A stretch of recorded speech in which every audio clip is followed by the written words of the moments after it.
Hi. In our last session, we considered one technique for the analysis of nonlinear systems, that of linearization. And linearization basically involves approximating a nonlinear system by a linear one that's valid, with the approximation valid over some restricted range of operating conditions. Today I'd like to look at another technique for the analysis of nonlinear systems, that of describing functions. Describing functions are an outgrowth of an attempt to apply the familiar frequency domain techniques that work so well for linear systems to nonlinear systems, to find extensions that work for at least certain classes of nonlinear systems.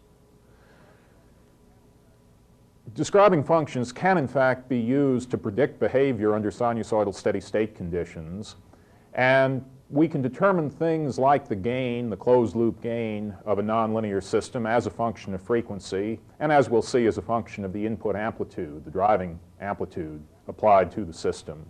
However, that sort of an analysis is quite difficult by describing functions. In fact, generally, it leads to rather involved numerical calculations.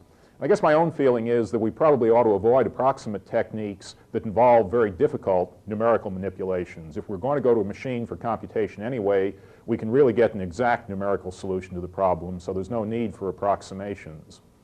However, one case of interest for which describing functions work very, very well is that of the oscillator. We can look at a feedback system and we can find out if the system is going to oscillate.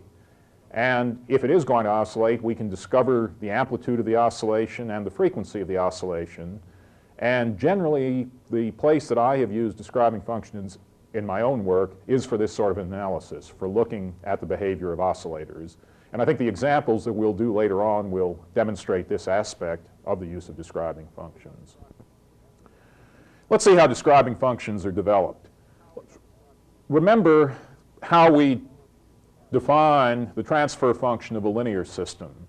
Suppose we excite a linear system with an input sinusoid, Vi sine omega t, and we allow the system to reach steady state. In other words, we wait until all of the startup transients have died out. And under those conditions, of course, if the system is linear, the output again will be a sinusoid at the same frequency as the input. And the only difference between the input and the output will be, first of all, a possible scaling. VO may be different than the amplitude VI, and a phase shift between the output and the input. In other words, the output sinusoid may be displaced by some amount theta relative to the input sinusoid. If we characterize the linear element by its transfer function g of s and evaluate that for s equals j omega, we recall that the ratio of the output magnitude to the input magnitude, the quantity VO over VI in our notation, is equal to the magnitude of the complex variable g of j omega. And the angle between the output and the input sinusoids is simply equal to the angle of the complex variable g of j omega. Now let's see what happens if we have a nonlinear system. Let's first consider systems which don't rectify, so when we put in a sinusoidal signal, the output remains zero mean. And let's also assume that we introduce no subharmonics from our system. If that's the case, and we apply a test signal to a nonlinear element where the test signal is a sinusoid at frequency omega with amplitude capital E, we obtain an output, and we're able to represent that output by a Fourier series. I've said that the element does not rectify, so the output contains no DC term, and similarly there's no subharmonic generation. Consequently, the first term in the Fourier series for the output signal is at omega, and consequently we can express the output signal as some constant b1 times sine omega t plus another constant a1 times cosine omega t, and then we get all the higher order terms in the Fourier series, b2 sine 2 omega t plus a2 cosine 2 omega t, and so forth. And what we do is define a describing function, which is in general a function now of e and omega, as being equal to the gain and the angle of the fundamental component of the output relative to the input. So we define our magnitude, the magnitude of the describing function, g sub d, which may of course be a function of both e and omega, as simply being equal to the amplitude of the fundamental component of the output, that's a1 squared plus b1 squared to the 1/2. That's the magnitude of the fundamental component of the output, divided by the magnitude of the input. So the physical significance of the magnitude of the describing function is that it's the gain from the input amplitude to the fundamental component of the output. Again, let me emphasize that for a nonlinear system or a nonlinear element, the quote gain in a describing function sense, of course, may be dependent on the amplitude of the signal that we apply to the nonlinearity. We recognize that for a linear element, that's not possible. The gain of the linear element is only a function of frequency.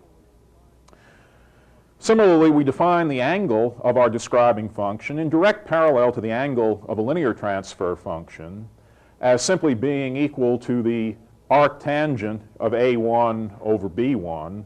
If we look at that, that's the relative phase shift of the fundamental component of the output compared to the input. So the angle of the describing function, exactly as the angle of our linear transfer function, simply reflects the relative phase shift between the fundamental component of the output and the input signal.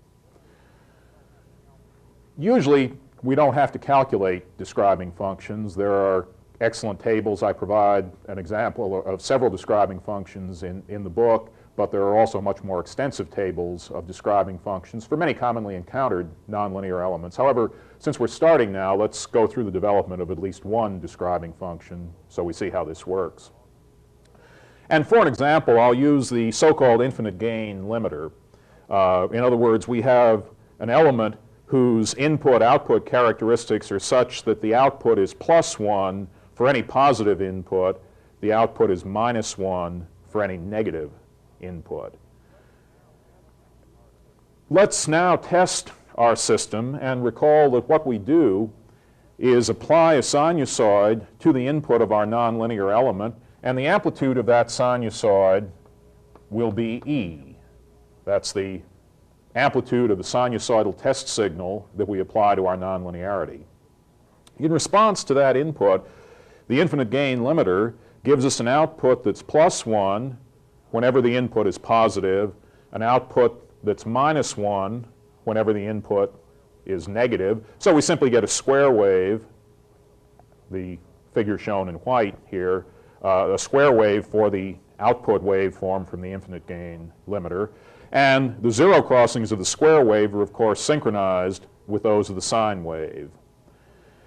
You recall that the Fourier series for a square wave is 4 over pi times the fundamental plus 1/3 of the third harmonic plus 1/5 of the fifth harmonic and so forth. Only odd harmonics are present, and the magnitude of relative harmonics drops off as the order of the harmonic. And so we've sketched here the fundamental component of the output sinusoid. It's, of course, in phase with the input signal. This is a describing function that has no relative phase shift. And the peak or the magnitude of the fundamental component of the output is simply 4 over pi. Consequently, the describing function, in this case, is only a function of input amplitude. It's not a function of frequency. It's the magnitude of the output, the fundamental component of the output, which is 4 over pi, divided by the amplitude of the input signal, which is E. And, of course, the angle associated with our describing function is 0 degrees, since the fundamental component of the output is in phase with the input signal. If we plot the magnitude of g sub d of e as a function now of e, since it's not a function of omega again for this particular case, we simply get a hyperbola. Well, how do we use describing functions to analyze the stability of nonlinear systems? What we attempt to do is arrange our nonlinear system in the form shown. We hope that we can break up the system so that we lump all of the linear components in one path here. This may be the reduction of some far more complex multi-loop system, but the hope is that we can break up the system as shown. We get all of our linear elements in one path here. We have a single nonlinearity, or a collection of nonlinearities that can be represented by a single describing function. And we specifically indicate that we're considering a negative feedback system by including a -1 here in the loop. Notice that the loop, as shown, has no input and no output. I mentioned earlier that my own personal experience shows that the use of describing functions is most valuable for oscillators. It certainly is valid to determine whether a system that's intended to have some given input-output relationship will oscillate. But when we're looking for oscillations, we can ignore the input and output and simply end up with a loop as shown. So one of the constraints, or one of the things that certainly makes describing function analysis practical, is that we are able to break up the loop as shown, get all of the linear elements in one location, combined with a single nonlinearity. If we assume that the amplitude of the assumed sinusoidal signal in the loop at this point is E, in other words, the signal here under steady state conditions has the form E sine omega t, then the describing function analysis says that oscillations may be possible, and we'll have to explain a little bit later on exactly what the hedge is with may be possible, but oscillations may be possible for combinations of amplitude E and frequency omega such that A of j omega times g sub d of E omega, E and frequency of amplitude and frequency, that product is equal to -1. This is, of course, exactly the describing function parallel of positive loop transmission with a magnitude of 1. Here we have a loop. We explicitly show the inversion that may occur at a summing point. If the A of j omega times g sub d of E omega, product is equal to -1, that -1 combined with the inversion gives us positive loop transmission with a magnitude of 1. And that's, of course, the parallel of the condition, or at least a possible condition for oscillation in linear systems. The assumptions in describing function analysis are now beginning to emerge. We assume that the signal at this point contains no harmonics. In other words, our test signal, our assumed test signal, is a pure sinusoid. Consequently, we'd expect that if there were a large harmonic content associated with this signal, that the analysis might be suspect and might have relatively large errors. So what we might hope is that, first of all, the nonlinearity itself is of a type that introduces relatively small harmonics relative to the fundamental. So we might hope that the signal at this point, that the fundamental component of the signal at this point dominated and that higher harmonics were relatively smaller in amplitude. Further, we'd anticipate that the technique would work better for systems that are low pass in nature. If A of j omega is low pass in nature, then harmonics in this signal will be filtered to a greater extent than the fundamental. In other words, the linear elements will then provide a gain that's greater for the fundamental than it is for higher harmonics. And consequently, the signal here will be purer in a harmonic sense than is the signal going in to the linear element. And if those two conditions are satisfied in some way, if there's relatively small harmonic generation by the nonlinearity, and if further those harmonics are attenuated well by the linear portion of the loop, then we can be reasonably certain that the describing function analysis will well predict the behavior of the system.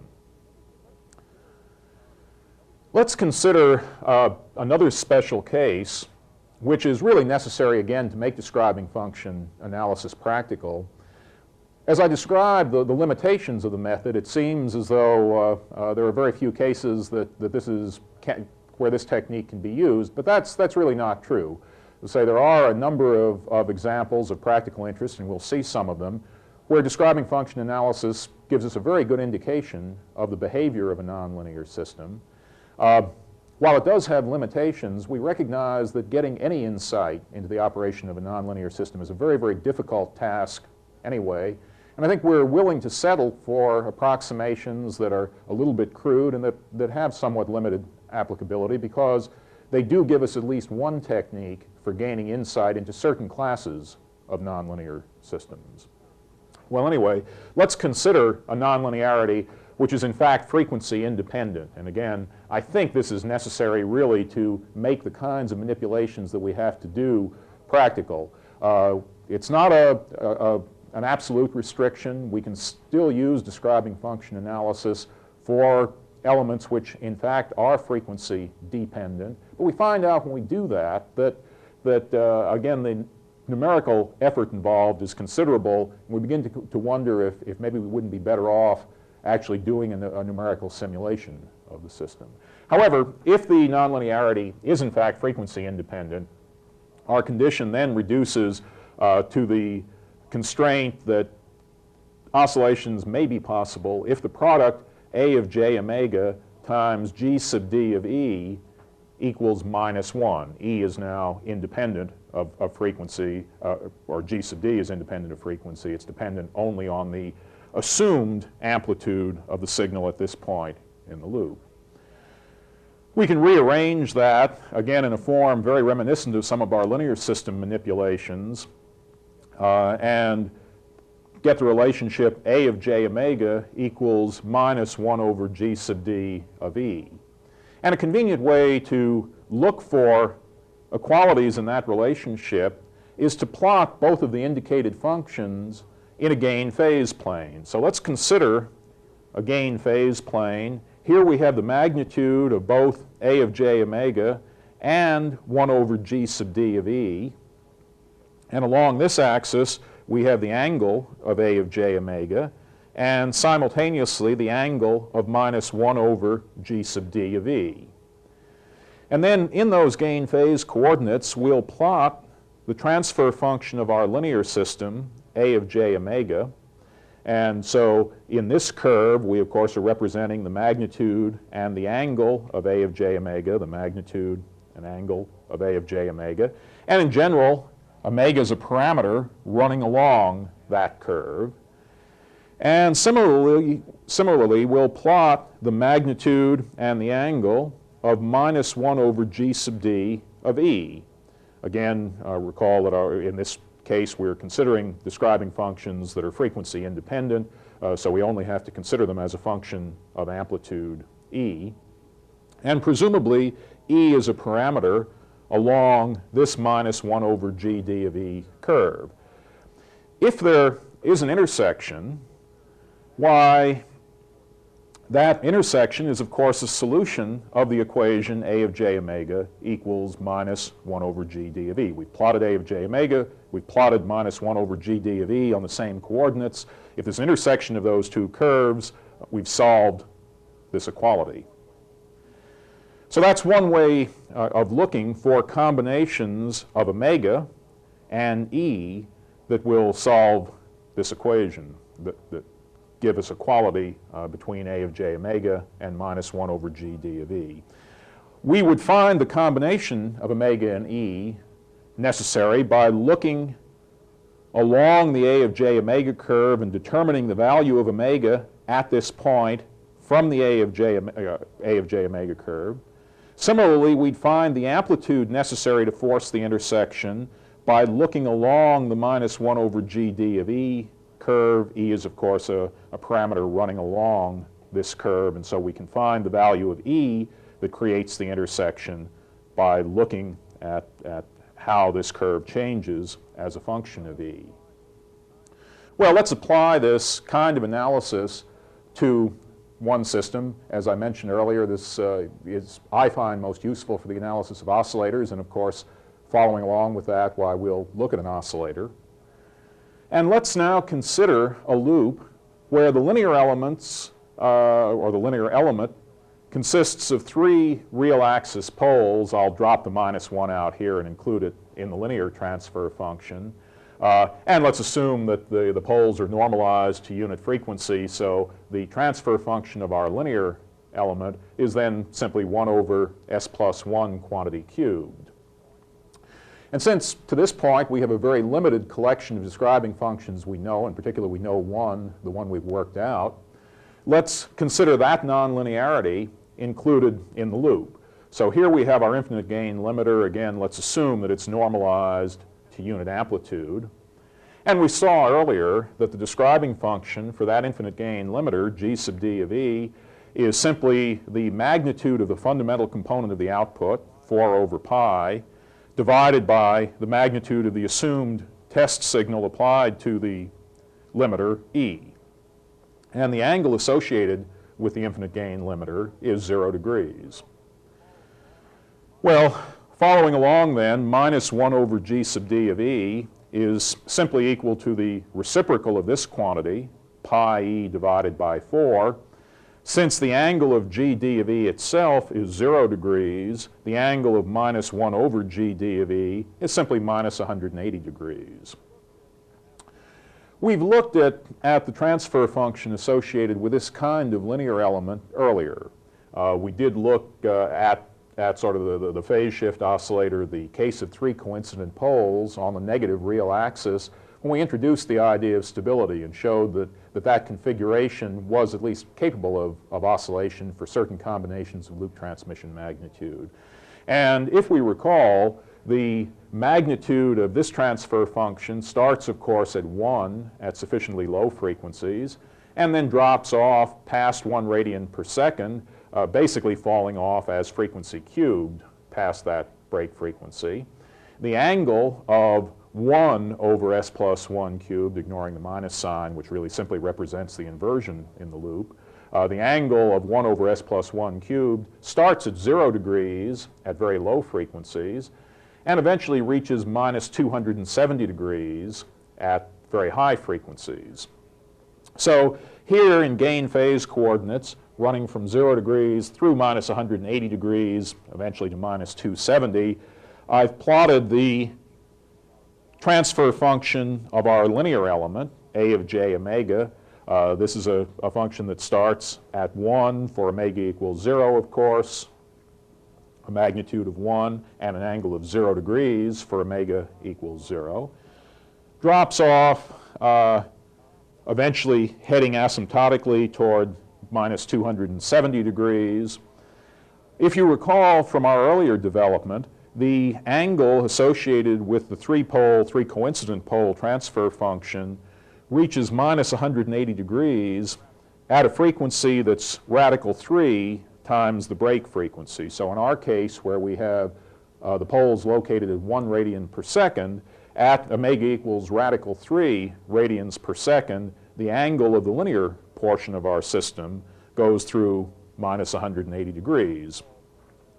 Also recall from the development done earlier that the magnitude of the transfer function at the frequency where its angle is -180 degrees is 0.125. So here we have the important point, as we'll see for describing function analysis, the point where this curve, or for this describing function analysis anyway, the point where the linear curve goes through -180 degrees, because that's the point where it intersects the -1 over gd of e curve. -1 over gd of e is pi e divided by 4 at an angle of -180 degrees, so it lies directly along the -180 degree line. And this then is the direction of increasing e on our -1 over gd of e curve. As e gets larger, -1 over gd of e gets larger. Consequently, this is the direction of increasing e, and that curve is simply a straight line along the -180 degree line in our gain phase plane. It encompasses all values along that line because certainly it goes from 0 for very small values of e to infinity or approaches infinity for very large values of e. So this line runs across the entire gain phase plane. We can solve for the amplitude e, the amplitude of the assumed sinusoidal signal at this point in the loop, necessary to satisfy that condition. The condition, of course, is the intersection between the -1/GD of e curve and the a of j omega curve. We've already found out that at that intersection, the magnitude of a of j omega is 0.125, and that must, of course, be also the magnitude of the -1/GD of e curve. And consequently, pi e over 4, which is the magnitude of 1/GD of e, must be equal to 0.125. If we solve that for the amplitude of the signal e that creates the intersection, we find out that e is simply equal to 4 over 8 pi, or 1 over 2 pi. So our describing function analysis tells us that an oscillation may be possible with a signal amplitude at this point that's 1 over 2 pi, and the frequency of that signal is simply equal to radical 3. So we'd have 1 over 2 pi times sine radical 3 t. And under those conditions, if we conducted a loop transmission test in a describing function sense, if we, for example, broke the loop, drove this point with a signal 1 over 2 pi sine radical 3 t, we would find that the signal that came back would have a fundamental component that was exactly identical to the signal we had applied. Now we have to look at the hedge that I mentioned earlier.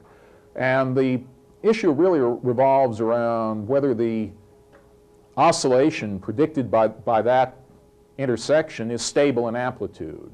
In other words, we have to look at a funny kind of stability analysis now. We think that the system may be oscillating, but what we have to do is see what happens if we perturb the amplitude of the oscillation a little bit. Is the system restorative? In other words, if we somehow consider a perturbation that forces a slightly larger amplitude, does the system tend to react to squeeze the amplitude down to its original value?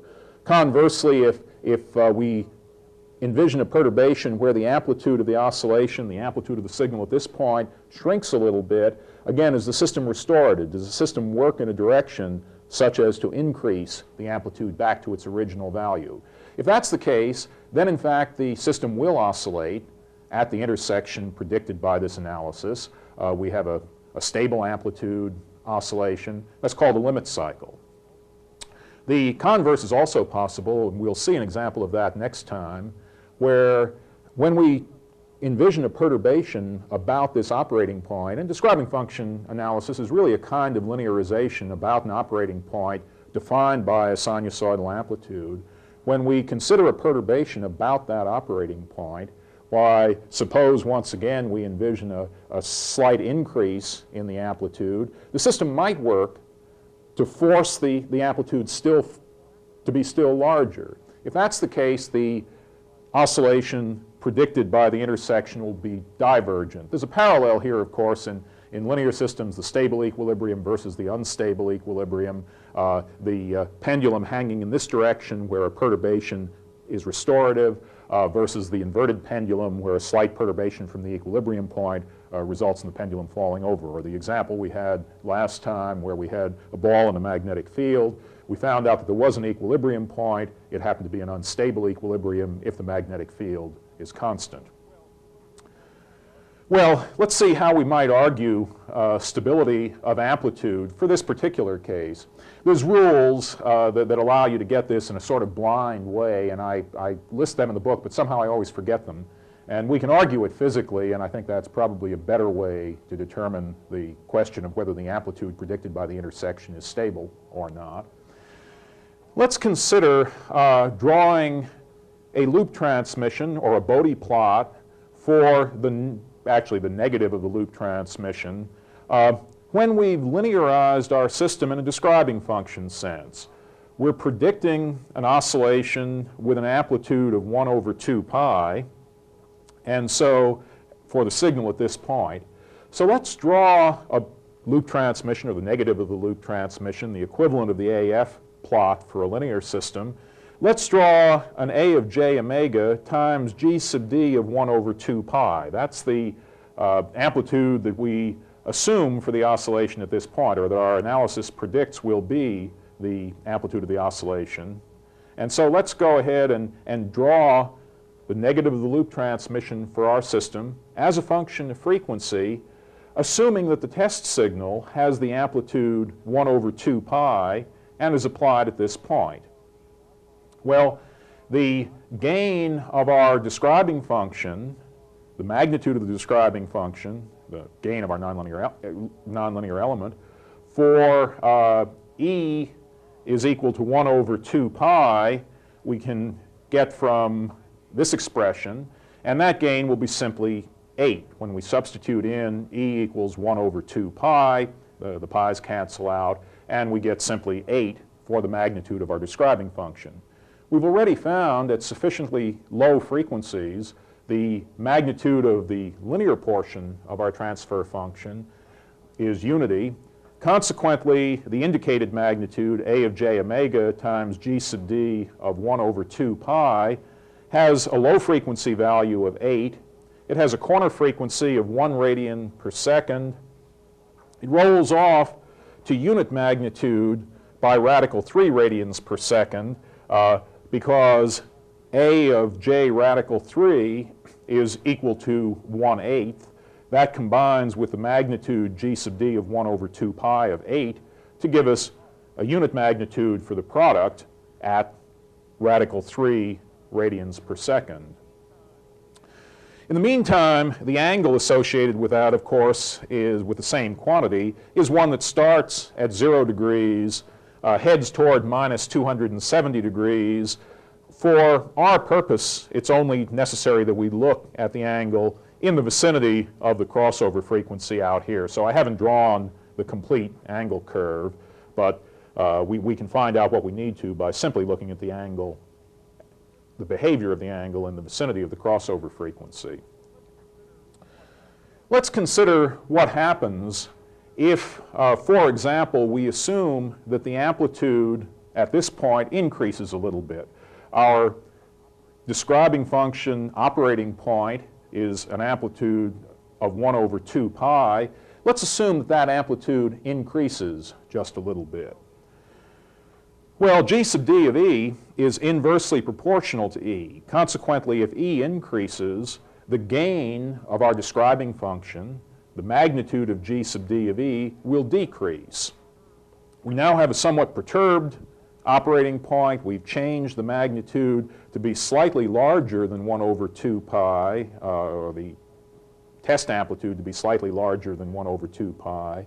And consequently, the magnitude g sub d has decreased a little bit. And that tells us that our new curve parallels the original one and lies below it by some small amount, like so. In other words, this is the resultant negative of the loop transmission plot for a somewhat increased value of E. If we decreased E slightly, we'd get a higher plot.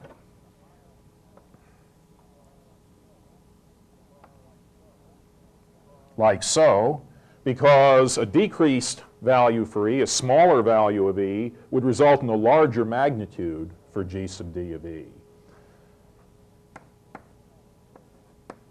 So this is the sort of curve that results for a smaller test signal, or if we assume that the amplitude of the oscillation that existed had decreased slightly. Well, now let's look at the magnitude plot in conjunction with the angle plot. If we assume that the amplitude of the signal at this point has increased slightly, we notice that the system crosses over in a region with positive phase margin. We cross over where the angle associated with the negative of the loop transmission is more positive than minus 180 degrees. In other words, the system is stable under those conditions, at least in an absolute sense. It has small phase margin, but nonetheless a positive phase margin.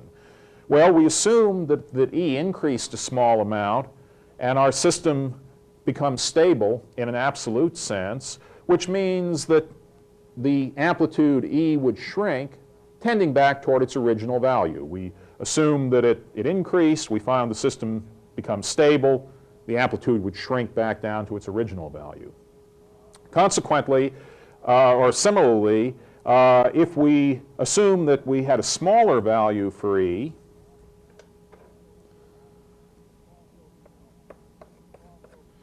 the system crossover now occurs in a region of negative phase margin. We have an unstable system. We get exponentially growing responses that tend once again to increase the magnitude of E, restore us to the original operating point. So here's an example of a system where there is an intersection in the gain phase plane, and we find that the intersection represents a stable amplitude oscillation. We conclude that if we built this system, that we should find it oscillating at radical 3 radians per second, and that the amplitude of the signal at this point should be about 1 over 2 pi. And in fact, if we did that, we'd find out that those numbers were very, very nearly satisfied by the system. We might want to go back and check. We mentioned that one of the assumptions in describing function analysis is that the signal at the input to the nonlinearity is harmonically pure. And let's look at how well that assumption is satisfied for this particular example. We, of course, recognize that we'll have a square wave at this point in the loop. Our assumption is that the signal at this point is sinusoidal, and so what we want to do is look at the harmonic content of the square wave, chase it through the loop, and see how much remains at this point. Well, let's look at that calculation. At the output of the nonlinearity, the ratio of the third harmonic to the first, to the fundamental, is simply 1/3. The Fourier expansion for a square wave, of course, is 4 over pi times the sum of the odd harmonics, where the amplitude of the various harmonics is inversely proportional to the order of the harmonic. So at least the third harmonic relative to the fundamental has an amplitude of 1/3.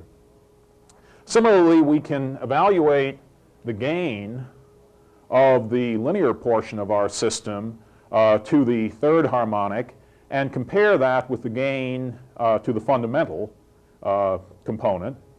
And when we do that, the gain to the fundamental component, of course, is simply equal to A evaluated at J radical 3, that's the fundamental frequency, and we divide that by A evaluated at J times 3 radical 3. That's the third harmonic. If we perform that calculation, we find out that the ratio of the gain at the third harmonic to the, I have an inverse here. The gain at the third harmonic is, of course, smaller, so this equation really should be flipped over. The ratio of the gain at the third harmonic to that at the fundamental is simply 0.057. The linear elements attenuate the third harmonic by a factor of nearly 20 compared to the fundamental. Since we started out with the third harmonic being only 1/3 of the amplitude of the fundamental, the net result of that original lower harmonic amplitude and the much greater attenuation applied to the third harmonic is that the distortion, or at least the third harmonic distortion in the signal, is about 2%. The ratio 0.057 divided by 3. So we'd have about 2% third harmonic content in the signal at this point. Higher harmonics are attenuated even further. The Fifth harmonic is first of all down relative to the third. Its relative amplitude is 1/5 rather than 1/3. Furthermore, the linear portion of the loop attenuates the fifth harmonic even to an even greater extent than it attenuates the third harmonic, and so that fifth harmonic is attenuated even to a much larger extent. The net result is that the total harmonic distortion for this particular system at the input to the nonlinearity is about 2%. Let's say under these conditions, the describing function analysis works very well. We find out that if we actually tested a system like this, constructed a system like this, and tested it, we'd find out that the frequency of oscillation and the amplitude of the signal at this point were very nearly the values predicted by the describing function analysis. Next time, we'll look at how we apply this analysis to several other systems of interest. Thank you.